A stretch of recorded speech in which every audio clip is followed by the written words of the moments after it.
Comment Abhimanyu a-t-il appris à briser le Padma-vyuha?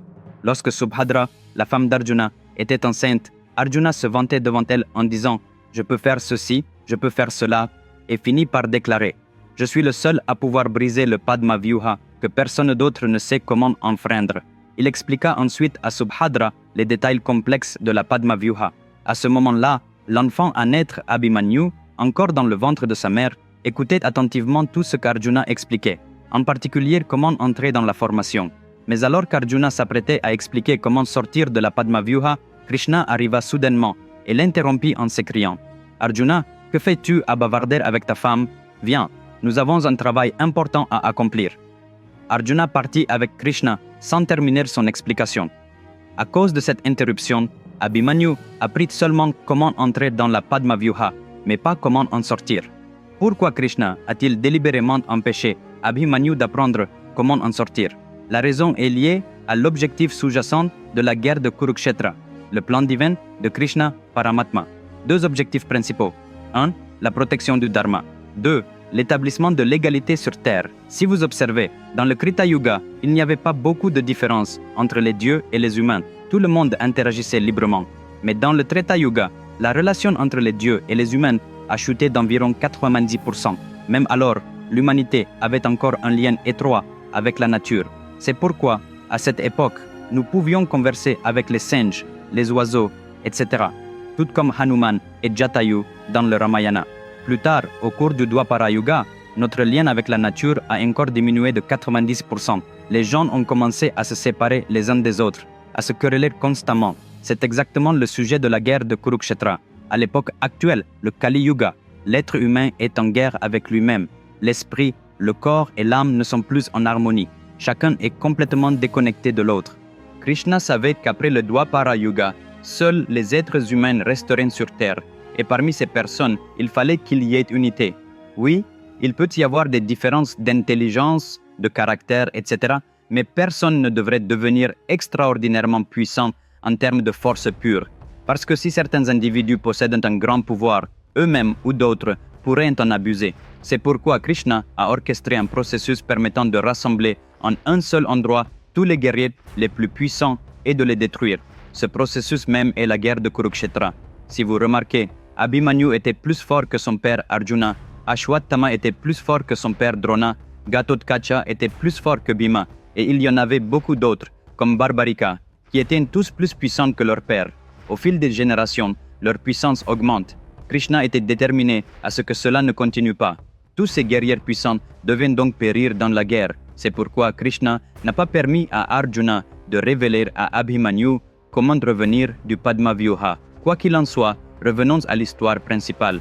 Avant de partir pour briser le Padma-vyuha, Abhimanyu dit à Dharmaraja « Mon oncle, je sais comment percer le Padma-vyuha et entrer à l'intérieur, mais je ne sais pas comment en sortir. » Dharmaraja répondit « C'est bon, montre-nous le chemin pour entrer et nous te suivrons tous.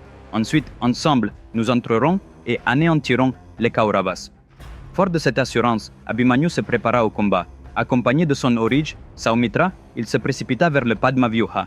Pendant ce temps, Kripacharya dit à Dronacharya « Drona, regarde là-bas, quelqu'un s'approche du Padma-vyuha. » Drona répondit « Se diriger vers le Padma-vyuha? Impossible. À part Arjuna, personne ne peut briser cette formation. Et pour l'instant, Arjuna n'est même pas là. Quiconque tente de percer cette formation s'invite à une mort certaine. À première vue, il semble n'être qu'un jeune garçon. Il pourrait même ne pas atteindre le dernier virage du Padma-vyuha. Voyons voir. » Ils rirent tous à cette pensée.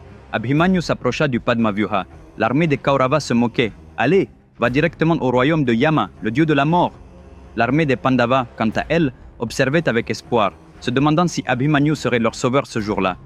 Les dieux dans les cieux regardaient avec anxiété, attendant de voir ce qui allait se passer. Amis, pouvez-vous croire qu'une seule histoire passionnante peut changer complètement la vie de quelqu'un? Si vous lisez une telle histoire à vos enfants, ils peuvent apprendre les valeurs dont ils ont besoin pour la vie. Pourriez-vous le croire? Pour tout problème auquel vous êtes confronté, vous trouverez une solution dans une seule histoire. Pourriez-vous le croire? Oui, c'est possible. Seulement avec la plus grande épopée jamais racontée dans l'histoire de l'humanité, le Mahabharata. Cette histoire est 100 fois plus grandiose que n'importe quel film à succès. C'est un défi.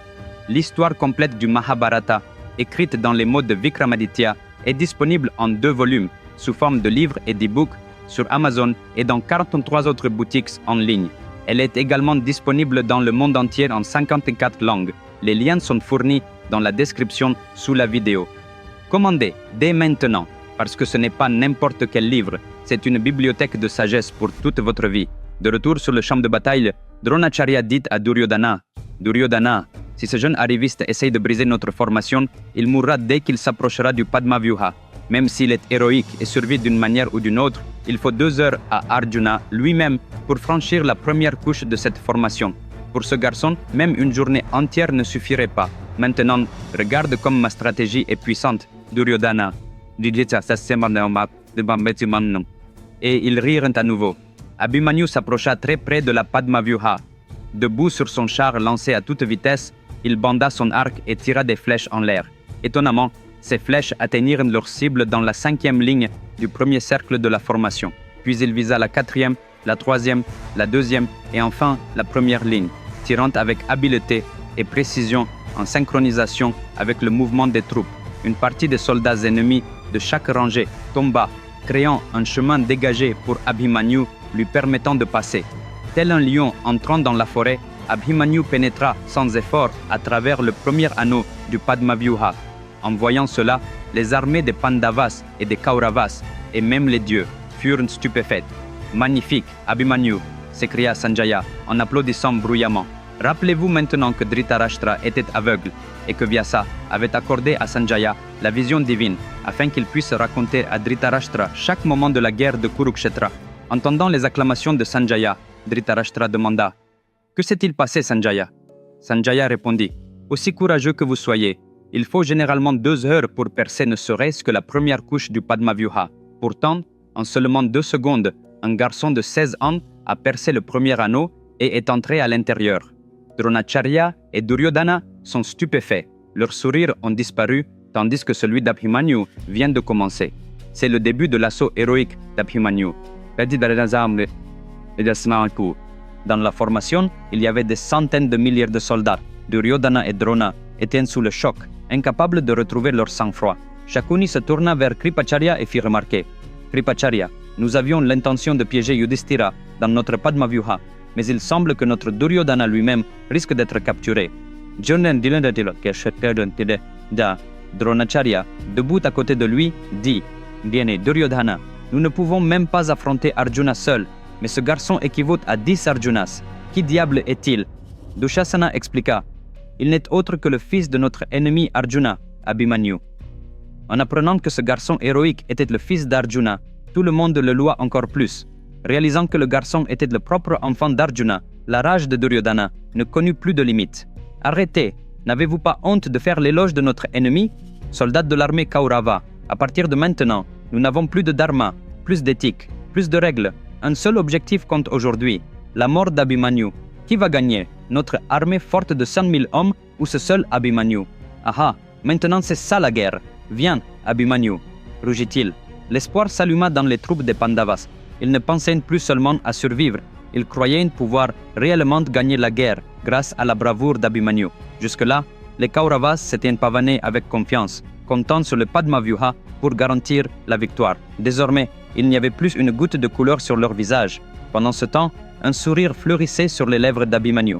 Il continuait à tirer flèche après flèche après flèche, sans relâche. Debout sur son char, souriant, il déchaînait ses salves et les vastes armées du 2e cercle devant lui tombaient comme des bulles sur l'eau. Alors qu'Abhimanyu chargeait en avant comme un tourbillon, les soldats ennemis s'éparpillaient comme du coton dans une rafale de vent. Quelque part au milieu du Padma Vyuha, Shakuni et Kripacharya observaient la scène avec stupéfaction. Shakuni dit « Kripacharya, regardez Abhimanyu, debout sur son char, une main agrippe l'arc, l'autre retire les flèches du carquois, mais le nombre de flèches diminue rapidement. Est-ce que ma vue baisse ou tire-t-il à une vitesse qui dépasse l'entendement ?» Kripacharya répondit « Penses-tu que je suis jeune? Je suis un vieil homme, tout comme toi. Je ne les vois pas clairement non plus. Il tire et relâche ses flèches si vite que nos yeux ne peuvent pas suivre. Mes amis, dans le prochain épisode, le contenu passe à un tout autre niveau. Ne le manquez pas. Nous nous retrouverons samedi prochain à la même heure. Commandez dès maintenant mon livre sur le Mahabharata. Les liens se trouvent dans la description sous la vidéo. Et si vous n'êtes pas encore abonné à ma chaîne, faites-le immédiatement. D'ici là, prenez soin de vous. À bientôt.